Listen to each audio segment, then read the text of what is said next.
ಪಂಡಿತ ರಾಮಕೃಷ್ಣರನ್ನೇ ಅಲ್ಲವೇ ಮಹಾರಾಜರು ಅವರ ಮುಖ್ಯ ಕಾರ್ಯಗಳಲ್ಲಿ ಆಮಂತ್ರಿಸುವುದು ಹಾಗೂ ಇವರಿಗೆ ಅಲ್ಲವೇ ಪುತ್ರ ಪ್ರಾಪ್ತಿಯಾಗಿರುವುದು? ಆದರೆ ನಮಗೆ ಒಂದು ವಿಷಯ ತಿಳಿಯುತ್ತಿಲ್ಲ. ಆದರೆ ಪಂಡಿತ ರಾಮಕೃಷ್ಣರು ತಮ್ಮ ಮಗನನ್ನು ರಾಜನನ್ನಾಗಿ ಮಾಡಲು ಮಹಾರಾಜರಿಗೆ ವಿಷವನ್ನು ನೀಡುತ್ತಾರೆಯೇ?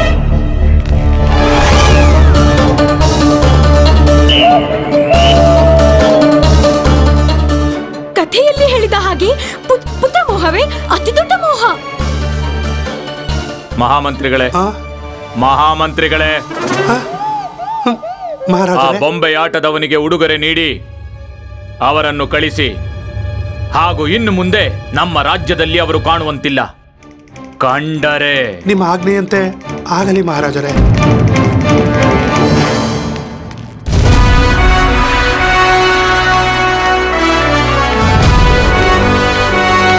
ಪ್ರಣಾಮಗಳು ಮಹಾರಾಜರೇ.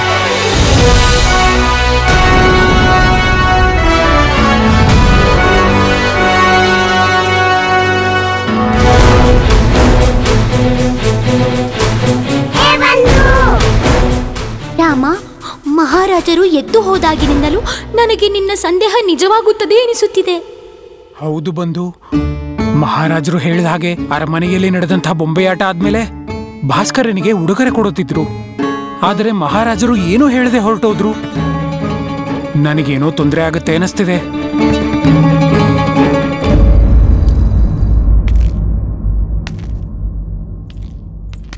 ಮಹಾರಾಜರೇ, ಏನಾಯಿತು? ಏಕೆ ಎಷ್ಟು ಚಿಂತಿತರಾಗಿದ್ದೀರಿ? ಹೇಳಿ ಮಹಾರಾಜರೇ. ಏನಿಲ್ಲ ಮಹಾರಾಣಿ, ಏನಿಲ್ಲ. ಏನೂ ಇಲ್ಲವಾದಲ್ಲಿ ಏಕೆ ಚಿಂತಿತರಾಗಿದ್ದೀರಿ?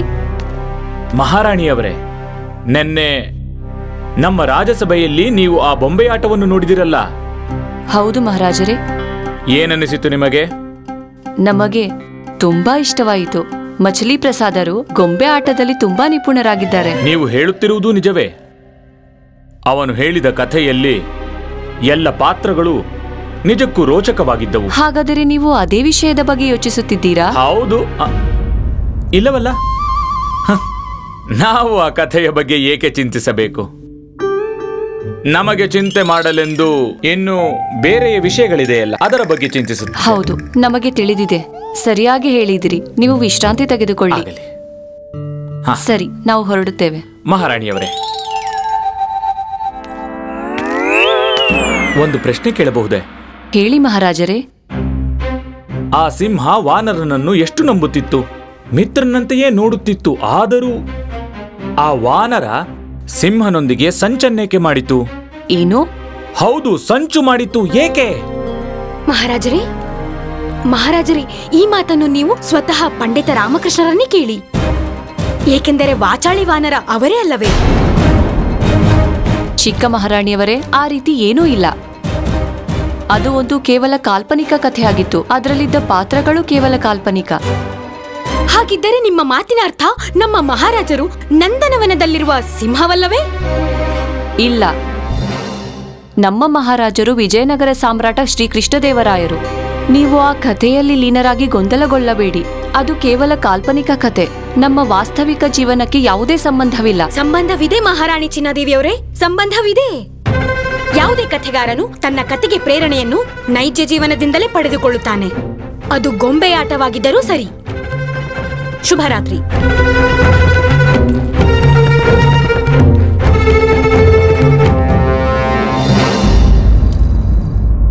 ನಿನಗಾಗಿ ಕಾಯುತ್ತಿಹೆ ಜೋಗಿ, ನಿನ್ನ ನೆನಪಲ್ಲಿ ಆಗಿರುವೆ ಮೋಡಿ. ಆ ಶುಭ ಗಳಿಗೆ ಈಗ ಬಂದಿದೆ. ಮನಿ ನೋಡ್ತಾ ಇದೀಯಲ್ವಾ? ಅಚಾನಕ್ ಆಗಿ ನಮ್ ಗುರುಗಳಿಗೆ ಏನಾಯ್ತು? ಯಾವ್ದೋ ಕಾಡಲ್ಲಿರೋ ವಾನರ ತರ ಆಡ್ತಿದ್ದಾರೆ. ಈ ರೀತಿ ಹುಚ್ಚರ ತರ ಆಡ್ತಿದ್ದಾರೆ. ಕತೆಗಳಲ್ಲಿ ಕೇಳಿಲ್ವಾ? ಎಲ್ಲಾ ಕರಡಿಗಳು ರಾತ್ರಿ ಆದ್ರೆ ಹಿಂಗೆ ಕುಣಿತಾ ಇರ್ತವೆ. ಇದು ರಾತ್ರಿ ಅಲ್ವಾ, ಅದಕ್ಕೆ ಯಪ್ಪಂಗ್ ನಿದ್ದೆ ಬಂದಿಲ್ಲ. ನಡಿ, ನಾವ್ ಮಲ್ಗೋಣ. ನಾವ್ ಮನುಷ್ಯರೇ ಅಲ್ವಾ? ಹಿಂಗೆ ಕುಣಿತಾ ಇರ್ಲಿ. ಜೇನುಹುಳ ಬಂದ್ ಕಚ್ಚುತ್ತೆ, ಅವಾಗ ಆರಾಮಾಗಿ ಮಲ್ಕೋತಾನೆ. ರಾಮನ್ಗೆ ಆಯ್ತು ವಿದಾಯ.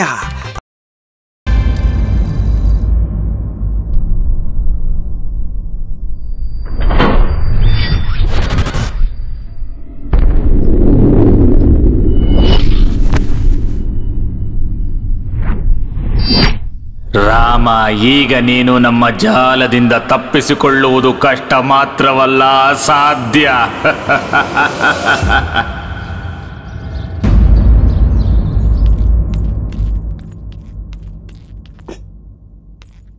ರಾಮ ಎಲ್ಲಿದ್ದಾನ? ಅಮ್ಮ, ಅವ್ರಿನ್ನೂ ಮಾಲ್ಗೆ ಇದ್ದಾರೆ. ಇವತ್ತಿನ ಸಭೆ ಎಲ್ಲ ನಿದ್ದೆಲೆ ಅಂತ. ಅಮ್ಮ, ರಾತ್ರಿ ಅವ್ರಿಗೆ ನಿದ್ದೆ ಬರ್ಲಿಲ್ಲ, ಆದ್ರೆ ನನಗ್ ಜಾಗರಣೆ. ವಾಸ್ತವಿಕವಾಗಿ ಅಪ್ಪ ನನಗ್ ಮಾತ್ರ, ಆದ್ರೆ ನಿದ್ದೆ ವಿಷಯಕ್ಕೆ ಬಂದ್ರೆ ಊರಿಗೆ ಅಪ್ಪ. ಆ ಕೋಲನ್ ಕೊಟ್ಟು ನೀನು ನೆತ್ಕೋ. ಸರಿ ಅಮ್ಮ.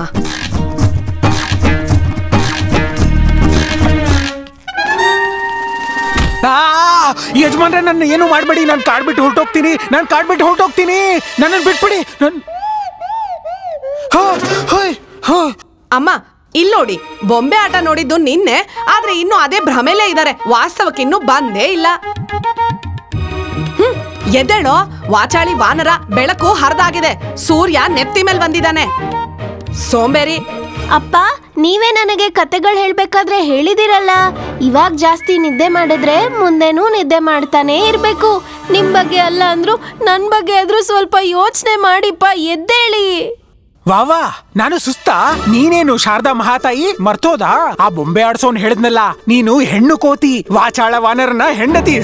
ನೋಡಿ ಅಮ್ಮ, ಇನ್ನೂ ಸರಿಯಾಗಿ ಎಚ್ಚರನೇ ಆಗಿಲ್ಲ.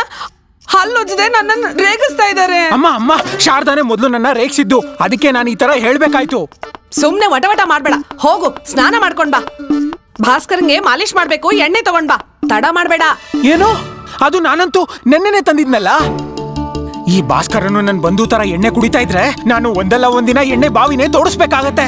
ಬಂಧು? ಅದ್ಯಾರು? ಯಾರದು? ಬಂಧು ಯಾರು? ನಂಗೊತ್ತಿಲ್ಲಪ್ಪ. ಯಾರು ಬಂಧು? ನಾನು ಒಬ್ನೇ ಮಗ ನಮ್ಮಮ್ಮಂಗೆ. ನನಗೆ ಯಾವ ಬಂಧು ಬಳಗ ಅಣ್ಣ ತಮ್ಮ ಯಾರೂ ಇಲ್ಲ. ನಿಂಗಿಷ್ಟು ಗೊತ್ತಿಲ್ವಾ ಶಾರದಾ? ಶಾರದಾ ಅಮ್ಮ ಅವ್ರಿ ನಮಸ್ಕಾರ.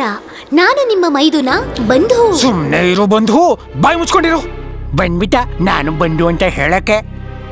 ಆಗ್ಲೇ ನನ್ ತಲೆ ಮೇಲಿದ್ಯಾ? ಸಂಬಂಧ ಬೆಳೆಸೋ ಅವಶ್ಯಕತೆ ಏನಿಲ್ಲ. ಇದಕ್ಕಿಂತ ಇನ್ನೇನ್ ಮೇಲ್ ತಗೊಳ್ಳಿ ನಾನು? ಇವ್ರೇನು ತನ್ನ ಜುಟ್ಟು ಜೊತೆ ಮಾತಾಡ್ತಾ ಇದ್ದಾರ?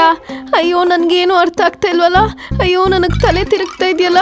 ಅಯ್ಯೋ, ಇದು ಎಂತ ಕುಟುಂಬದಲ್ಲಿ ಹುಟ್ಬಿಟ್ಟೆ ನಾನು. ಹೇಳೋ, ಹೋಗ್ತೀಯೋ ಇಲ್ವೋ? ಈಗ ಭಾಸ್ಕರನಿಗೆ ಮಾಲಿಶ್ ಮಾಡಕ್ಕೂ ಮುಂಚೆ ನನ್ ಕೋಲಿಂದ ನಿನಗ್ ಮಾಲಿಶ್ ಮಾಡ್ಬೇಕು ಅನ್ಸುತ್ತೆ. ಅಯ್ಯೋ ಅಮ್ಮ, ನೀನು ದಂಡ ಎತ್ತಿದ್ರೆ ನಿನಗೆ ಕಷ್ಟ ಅಲ್ವಾ ಅಮ್ಮ? ನಾನು ಎದ್ಬಿಟ್ಟಿದ್ದೀನಿ ನೋಡು, ಎದ್ಬಿಟ್ಟಿದ್ದೀನಿ. ನೀವು ಹೊರಡಿ, ನಾನು ಬರ್ತೀನಿ. ಬನ್ನಿಮ್ಮ. ಬರ್ತಿದ್ದೀನಿ. ಅಮ್ಮ, ನಿನ್ನೆ ನಡೆದಿರೋ ಬೊಂಬೆ ಆಟದ ಪ್ರಭಾವ ನನ್ ಮೇಲಾಗಿದೆ. ಮಹಾರಾಜರ ಮೇಲೆ ಆಗದೇ ಇರ್ಲಿ. ರಾಮ, ಆಟವನ್ನು ನೋಡಿದ ಮೇಲೆ ಅದರ ಪರಿಣಾಮ ಎಲ್ಲರ ಮೇಲೂ ಬೀರಿದೆ. ಮಹಾರಾಜರ ಮೇಲೆ ಎಷ್ಟು ಪರಿಣಾಮವಾಗಿದೆ ಎಂದು ಅವರನ್ನು ಭೇಟಿ ಮಾಡಿದ ಮೇಲೆಯೇ ತಿಳಿಯುತ್ತದೆ. ಅವರಿಗೆ ಕೆಟ್ಟ ಪರಿಣಾಮ ಬೀರಿದ್ದರೆ ಅದು ನಿನಗೆ ದೊಡ್ಡ ಸಮಸ್ಯೆ ಆಗಬಹುದು. ಹೌದು ಬಂಧು, ಸರಿ ಹೇಳ್ತಿದ್ಯಾ. ಮಹಾರಾಜರನ್ನ ಭೇಟಿಯಾಗೋದು ಅವಶ್ಯಕ.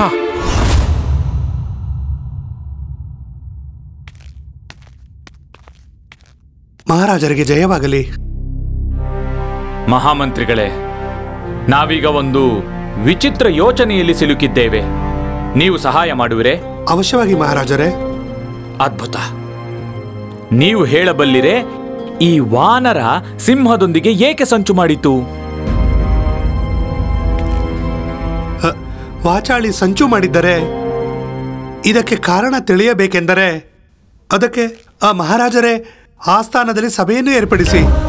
ಅದರ ಪ್ರಯೋಜನ? ಮಹಾರಾಜರೇ, ಯಾರು ಸಂಚನ್ನು ಮಾಡಿರುತ್ತಾರೋ ಅವರನ್ನು ನಾವು ಸೈನ್ಯದ ಬಲದಿಂದ ಹಿಡಿಯುತ್ತೇವೆ.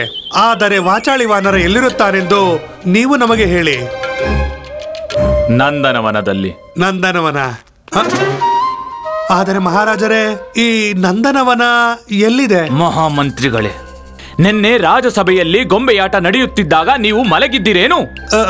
ನಿಮಗೆ ಗೊತ್ತಾಯ್ತೆ? ಏನು? ಮಹಾರಾಜರೇ, ಅದೇನೆಂದರೆ ಅದು ಸ್ವಲ್ಪ ಹಾಗೆ ನಿದ್ರೆ ಬಂದಿತ್ತು. ಅದೇನೆಂದರೆ ನಾವು ಭೋಜನವನ್ನು ಸ್ವಲ್ಪ ಜಾಸ್ತಿ ಮಾಡಿದ್ದೆವು. ಅದ್ಭುತ ಮಹಾಮಂತ್ರಿಗಳೇ, ಅದ್ಭುತ. ಈಗಲೂ ನೀವು ನಿದ್ದೆಯಲ್ಲಿ ಇಲ್ಲಿಗೆ ಬಂದಿರುವರೋ ಅಥವಾ ಕಾರಣವಿತ್ತೋ? ಮಹಾರಾಜರೇ, ನಿಮ್ಮ ಆದೇಶದ ಅನುಸಾರ ಉತ್ತರ ಭಾರತದ ರಾಜ್ಯದ ಜೊತೆ ಮೈತ್ರಿ ಸಂಬಂಧ ಸ್ಥಾಪಿಸಲು ನಾವೊಂದು ದಳವನ್ನು ಸಿದ್ಧ ಮಾಡಿದ್ದೇವೆ. ಹಾಗೆ ನೀವು ಆಜ್ಞೆ ನೀಡಿದರೆ ಪಂಡಿತ ರಾಮಕೃಷ್ಣರಿಗೆ ಆ ದಳದ ಮುಖಂಡರನ್ನಾಗಿ ಮಾಡುತ್ತೇವೆ ಮಹಾರಾಜರೇ. ಏನೆಂದರೆ ಪಂಡಿತ ರಾಮಕೃಷ್ಣರು ಉತ್ತರ ಭಾರತಕ್ಕೆ ಸಂಚಾರ ಮಾಡಿದ್ದಾರೆ. ಹಾಗೆ ಅಲ್ಲಿರುವ ರಾಜ್ಯ ಹಾಗೂ ರಾಜರ ಬಗ್ಗೆ ಚೆನ್ನಾಗಿಯೇ ತಿಳಿದುಕೊಂಡಿರುತ್ತಾರೆ ಮಹಾರಾಜರೇ. ಇಲ್ಲ ಮಹಾಮಂತ್ರಿಗಳೇ, ನಮ್ಮ ಇಚ್ಛೆಯಂತೆ ನೀವು ಈ ದಳಗಳ ನೇತೃತ್ವ ವಹಿಸಿ. ಏನು ನಾವು? ಮಹಾರಾಜರೇ, ಪಂಡಿತ ರಾಮಕೃಷ್ಣ ತುಂಬಾ ಉಪಯುಕ್ತವಾದ ವ್ಯಕ್ತಿ ಈ ದಳದ ಜವಾಬ್ದಾರಿನ ತೆಗೆದುಕೊಳ್ಳುವುದಕ್ಕೆ. ಹಾಗೂ ನಮ್ಮ ಪ್ರಕಾರ ರಾಮಕೃಷ್ಣರು ತಮ್ಮ ವ್ಯಕ್ತಿಗತ ಕಾರ್ಯಗಳಲ್ಲಿ ವ್ಯಸ್ತರಾಗಿರುತ್ತಾರೆ. ಸರಿ, ಆಗಬಹುದು ಮಹಾರಾಜರೇ. ಮಹಾರಾಜರೇ,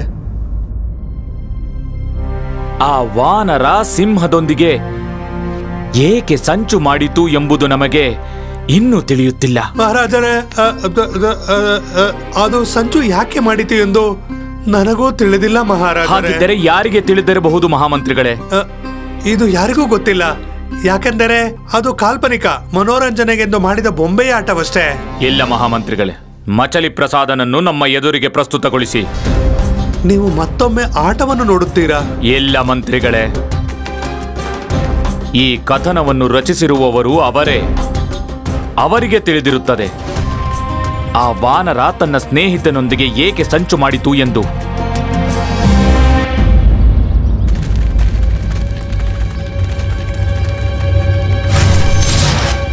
ಸೈನಿಕರೇ, ನಮಗೆ ಹೋಗಲು ದಾರಿ ಬಿಡಿ. ನಮಗೆ ಸ್ವತಃ ಕೃಷ್ಣದೇವರಾಯರೇ ಪುರಸ್ಕಾರ ನೀಡಿದ್ದಾರೆ. ನೀವು ನಾವು ಮಾಡುವ ಕಾರ್ಯಗಳಿಗೆ ವಿಘ್ನ ಮಾಡಿದಿರೆಂದು ಅವರಿಗೇನಾದರೂ ಗೊತ್ತಾದರೆ ನಿಮಗೆಲ್ಲರಿಗೂ ಶಿಕ್ಷೆಯಾಗುತ್ತದೆ. ನಮಗೆ ನಿಮ್ಮನ್ನು ಮಹಾರಾಜರ ಮುಂದೆ ಪ್ರಸ್ತುತಪಡಿಸಲು ಆದೇಶ ಬಂದಿದೆ. ಈ ಕೂಡಲೇ ನಮ್ಮೊಂದಿಗೆ ಹೊರಡಿ. ಹೌದೇ, ರಾಜರು ನಮ್ಮನ್ನು ಕರೆದಿದ್ದಾರೆಯೇ? ನಡೆಯಿರಿ.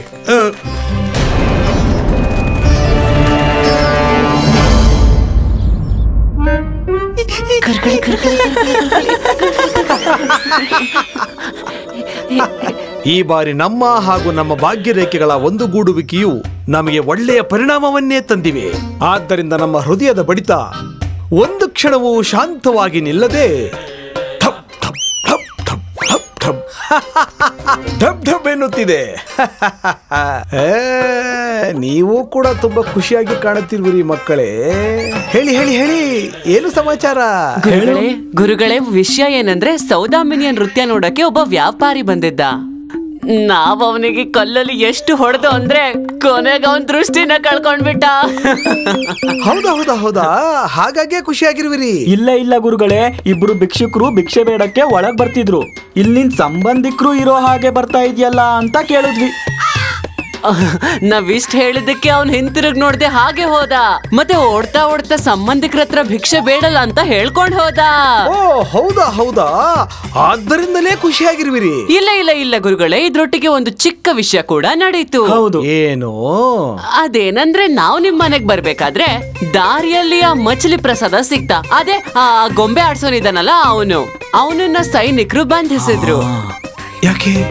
ಗುರುಗಳೇ, ಮಹಾರಾಜರು ಅವನನ್ನ ಕರೆದಿದ್ರು. ಅವನ್ ನೋಡಿದ್ರೆ ನಿಮ್ ಬೊಂಬೆ ಆಟದ ರಹಸ್ಯ ಸತ್ಯವನ್ನೆಲ್ಲ ಮಹಾರಾಜರಿಗೆ ಹೇಳಿ ಅವನೇ ಕೈಗೊಂಬೆ ಆಗೋಗ್ತಾನೆ ಅನ್ಸ್ತಿತ್ತು. ಅಯ್ಯೋ ಮೂರ್ಖರೇ, ನೀವು ತಿರ್ಗಾ ಮುರ್ಗಾ ಹುಟ್ಟಿದಿರೇನೋ? ಯಾವ್ದನ್ನ ಮೊದ್ಲು ಹೇಳ್ಬೇಕು ಅದನ್ನ ಕೊನೆಯಲ್ಲಿ ಹೇಳ್ತಾ ಇದ್ದೀರಾ. ಎಷ್ಟು ಹೊತ್ತಾಯ್ತು ಇದು ನಡೆದು? ತುಂಬಾ ಹೊತ್ತಾಯ್ತು ಅಲ್ವಾ ದನಿ? ಹೌದಾ? ಗುರುಗಳು ಕರಿತಾ ಇದಾರೆ. ಮೂರ್ಖರೇ, ಆ ಕತ್ತೆ ಮಚಲಿ ಪ್ರಸಾದ ಮಹಾರಾಜರ ಮುಂದೆ ಎಲ್ಲವನ್ನು ಹೇಳುವ ಮೊದಲು ನಾವೇನಾದರೂ ಮಾಡಲೇಬೇಕು.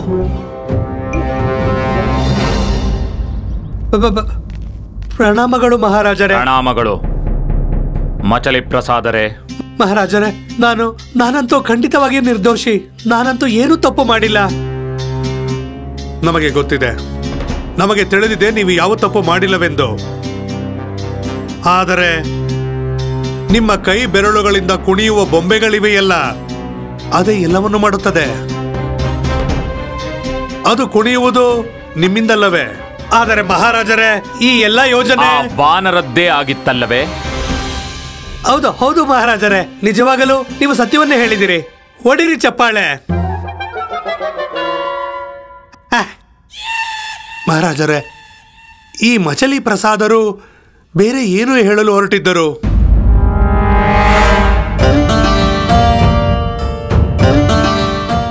ಕಥೆ ಬರೆದವರು ನೀವು, ಅದರ ಪ್ರಸ್ತುತಿಯೂ ನಿಮ್ಮದೇ. ಆ ವಾನರ ಸಿಂಹದೊಂದಿಗೆ ಏಕೆ ಸಂಚು ಮಾಡಿತು ಎಂದು ನಿಮಗಿಂತ ಯಾರಿಗೆ ತಾನೇ ತಿಳಿದಿರಲು ಸಾಧ್ಯ? ಮಹಾರಾಜರೇ, ಅದು ಮಹಾರಾಜರಿಗೆ ಜೈವಾಗಲಿ, ಮಹಾರಾಜರಿಗೆ ಜೈವಾಗಲಿ. ಪ್ರಣಾಮಗಳು ಮಹಾರಾಜರೇ. ಪ್ರಣಾಮ ಗುರುಗಳೇ. ಅರೆ ಮಚಲಿ ಪ್ರಸಾದ, ನೀನೇನು ಇಲ್ಲಿ? ಪ್ರದರ್ಶನದ ನಂತರವೂ ನೀನು ಇಲ್ಲೇನು ಮಾಡುತ್ತಿರುವೆ? ಏನು ಮಾಡುತ್ತಿರುವೆ? ನಾವು ಹೇಳುವ ಮಾತಿನ ಅರ್ಥವೇನೆಂದರೆ, ಇಲ್ಲಿ ಯಾರಿಗಾದರೂ ನಿನ್ನ ಬೊಂಬೆ ಆಡಿಸುವ ಕಲೆಯನ್ನು ಹೇಳಿಕೊಡಲು ಬಂದಿರುವೆಯಾ? ಇಲ್ಲ ಗುರುಗಳೇ, ನಾನಂತೂ ಹೊರಟಿದ್ದೆ. ಮಹಾರಾಜರ ಸೈನಿಕರು ನನ್ನನ್ನು ಇಲ್ಲಿಗೆ ಕರೆದುಕೊಂಡು ಬಂದರು. ನಾವು ಹೇಳುವ ಮಾತಿನ ಅರ್ಥವೇನೆಂದರೆ ಮಚಲಿ ಪ್ರಸಾದರೇ, ನಮ್ಮ ಮಹಾರಾಜರ ಹೃದಯವು ಬಹಳ ವಿಶಾಲವಾಗಿದೆ. ಅವರ ಪ್ರಕಾರ ನಿಮಗೆ ಇನ್ನೂ ಹೆಚ್ಚಿನ ಪುರಸ್ಕಾರ ನೀಡಬೇಕಾಗಿತ್ತು, ಹಾಗಾಗಿಯೇ ನಿಮ್ಮನ್ನು ಇಲ್ಲಿಗೆ ಕರೆಸಿರಬಹುದು. ಆದರೆ ಗುರುಗಳೇ, ಮಹಾರಾಜರು ನಮಗೆ ಉಡುಗೊರೆ ನೀಡುವುದಲ್ಲ, ಏನು ಕೇಳಲು ಕರೆದಿದ್ದಾರೆ. ನೀನು ನಮ್ಮ ಮಹಾರಾಜರಿಗೆ ಏನು ಕೊಡಬಲ್ಲೆ? ಉತ್ತರ ಗುರುಗಳೇ, ಉತ್ತರ. ಮಹಾರಾಜರು ನಮ್ಮಿಂದ ತಿಳಿಯಲು ಬಯಸಿದ್ದಾರೆ, ವಾಚಾಳಿ ವಾನರ ಸಿಂಹರಾಜನಿಗೆ ಏಕೆ ಸಂಚು ಮಾಡಿದನೆಂದು. ಅದಕ್ಕೆ ನೀನು ಮರಳಿ ಬರುವ ಅವಶ್ಯಕತೆಯಾದರೂ ಏನಿತ್ತು? ಉತ್ತರವನ್ನು ನಾವೇ ನೀಡುತ್ತಿದ್ದೆವು. ನೀವ ಗುರುಗಳೇ? ಹೌದು ಮಹಾರಾಜರೇ, ಹೌದು. ಆದರೆ ನೀವು ಹೇಗೆ ಹೇಳಲು ಸಾಧ್ಯ ಗುರುಗಳೇ? ಕಥೆಯಂತೂ ಈ ಮಚಲಿ ಪ್ರಸಾದರದಲ್ಲವೇ? ಇಲ್ಲ ಇಲ್ಲ ಇಲ್ಲ ಇಲ್ಲ ಮಂತ್ರಿಗಳೇ, ಈ ಕಥೆ ನನ್ನದಲ್ಲ. ಮಹಾಮಂತ್ರಿಗಳೇ, ಮಚಲಿ ಪ್ರಸಾದರು ತುಂಬಾ ಒಳ್ಳೆಯ ಕಲಾವಿದರು. ಇವರ ಪ್ರಕಾರ ಒಂದು ಬಾರಿ ಇವರ ಕಥೆಯ ಪ್ರದರ್ಶನವಾದ ನಂತರ ಆ ಕತೆ ಇವರದಾಗಿರುವುದಿಲ್ಲ, ಎಲ್ಲರದೂ ಆಗಿರುತ್ತದೆ. ನಿಜವಾಗಲೂ ಸತ್ಯವನ್ನೇ ಹೇಳಿದಿರಿ ಗುರುಗಳೇ. ಒಳ್ಳೆಯದು. ಉತ್ತರವನ್ನು ನೀವೇ ನೀಡಿ ಗುರುಗಳೇ. ಸರಿ ಮಹಾರಾಜ. ಆ ಗುರುಗಳೇ, ನೀವು ಉತ್ತರವನ್ನು ಹೇಳಿ. ನೀವು ಏನು ಹೇಳಿದರೂ ನಾನು ಸರಿ ಎಂದು ಹೇಳುತ್ತೇನೆ. ಅಂದರೆ ಅವರು ಹೇಳುವ ಮಾತು ಸರಿ ಇದ್ದರೆ ಮಾತ್ರ ನಾನು ಸರಿ ಎಂದು ಹೇಳುತ್ತೇನೆ. ಗುರುಗಳೇ, ನಿಮ್ಮ ಆಜ್ಞೆಯಂತೆ ಆಗಲಿ ಮಹಾರಾಜರೇ. ಕ್ಷಮೆ ಕೇಳುತ್ತೀವಿ ಮಹಾರಾಜರೇ. ಈಗ ನಾವು ಹೇಳುವ ಕೆಲವು ಪದಗಳನ್ನ ತಾವು ಗಮನವಿಟ್ಟು ಕೇಳಬೇಕು. ಮಹಾರಾಜರೇ, ಎರಡು ವಸ್ತುಗಳು ಯಾವತ್ತೂ ನೇರವಾಗುವುದಿಲ್ಲ. ಮೊದಲನೆಯದು ನಾಯಿಯ ಬಾಲ ಮತ್ತು ಎರಡನೆಯದು ದುಷ್ಟ ಪ್ರಾಣಿಯ ವ್ಯವಹಾರ. ಹಾಗೂ ಈ ವಾಚಾಳಿ ವಾನರನ ಸ್ವಭಾವ ಮೊದಲಿನಿಂದಲೂ ಮೋಸಗಾರನ ಸ್ವಭಾವ. ಇವನು ದೊಡ್ಡ ಚತುರ, ದುಷ್ಟ ಹಾಗೂ ಸ್ವಾರ್ಥಿ ವಾನರನಾಗಿದ್ದ. ಆದರೆ ಸಿಂಹರಾಜನ ರಾಜ್ಯದಲ್ಲಿ ಇವನು ತಾತ್ಕಾಲಿಕವಾಗಿ ಒಳ್ಳೆಯವನಂತೆ ವರ್ತಿಸುತ್ತಿದ್ದ. ಆದರೆ ಯಾವಾಗ ಅವನಿಗೆ ಪುತ್ರ ಸಂತಾನವಾಯಿತೋ ಆಗ ಅವನ ದುಷ್ಟಬುದ್ಧಿ ಪುನರ್ಜಾಗೃತವಾಯಿತು. ಹಾಗೂ ಅವನು ಪುನಃ ತನ್ನ ದುಷ್ಟ ಬುದ್ಧಿಯನ್ನು ತೋರಿಸಲು ಪ್ರಾರಂಭ ಮಾಡಿದ. ಆದರೆ ಮಹಾರಾಜರು ಅವನಿಗೆ ಮಾಡಿದ ಒಳ್ಳೆಯ ಕೆಲಸಗಳನ್ನ ಅವನು ಮರೆತೇ ಹೋಗಿದ್ದ. ನಿಮ್ಮ ಮುಂದೆ ನಿಮ್ಮ ಈ ಮಹಾ ಉತ್ಸವದಲ್ಲಿ ಅದು ಈ ಕೃಷ್ಣನ ರೂಪದಲ್ಲಿ ಬಂದಿದ್ದಾನೆ. ಮಂದಿರಕ್ಕೆ ಬೆಂಕಿ ಬಿದ್ದಿದೆ. ಪಂಡಿತ ರಾಮಕೃಷ್ಣರು ಓಡಿ ಹೋಗುತ್ತಿದ್ದಾರೆ. ಮಹಾರಾಜರೇ, ನಿಮಗೆ ಉತ್ತರ ಸಿಕ್ಕಿದೆ? ಸಿಕ್ಕಿತು. ನಮಗೆ ನಮ್ಮ ಪ್ರಶ್ನೆಯ ಉತ್ತರ ಸಿಕ್ಕಿತು.